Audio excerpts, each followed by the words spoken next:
Betting apps ప్రమోషన్ల కేసులో మరో కీలక పరిణామం చోటు చేసుకుంది. కాసులకు కకృతి పడి వేల మంది ప్రాణాలు పోవడానికి కారణమవుతున్న బెట్టింగ్ యాప్స్కు ప్రమోషన్లు చేస్తున్న సెలబ్రిటీలపై ఇప్పటికే పోలీసులు ఉక్కుపాదం మోపుతున్నారు.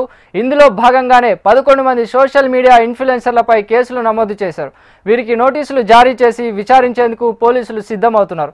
ఈ తరుణంలోనే బెట్టింగ్ యాప్స్ ప్రమోషన్స్ కేసులో బిగ్ ట్విస్ట్ నెలకొంది. బెట్టింగ్ యాప్స్ వ్యవహారం కేంద్ర దర్యాప్తు సంస్థ ఎన్ఫోర్స్మెంట్ డైరెక్టరేట్కి చేరింది.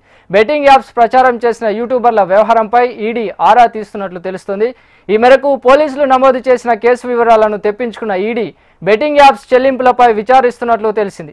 బెట్టింగ్ యాప్స్ ప్రమోట్ చేసిన వారికి డబ్బులు ఎలా వచ్చాయనే విషయమై ఈడీ ఆరా తీస్తున్నట్లు తెలుస్తుంది. మనీ లాండరింగ్ ఏమైనా జరిగిందా అన్న అనుమానాలు ఈడీ వ్యక్తం చేస్తున్నట్లు సమాచారం.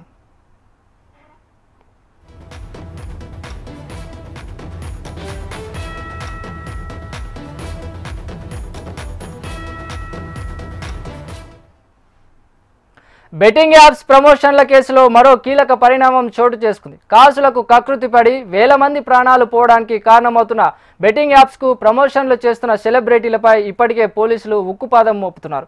ఇందులో భాగంగానే 11 మంది సోషల్ మీడియా ఇన్ఫ్లుయెన్సర్లపై కేసులు నమోదు చేశారు.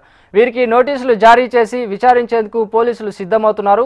ఈ తరుణంలోనే బెట్టింగ్ యాప్స్ ప్రమోషన్స్ కేసులో బిగ్ ట్విస్ట్ నెలకొంది.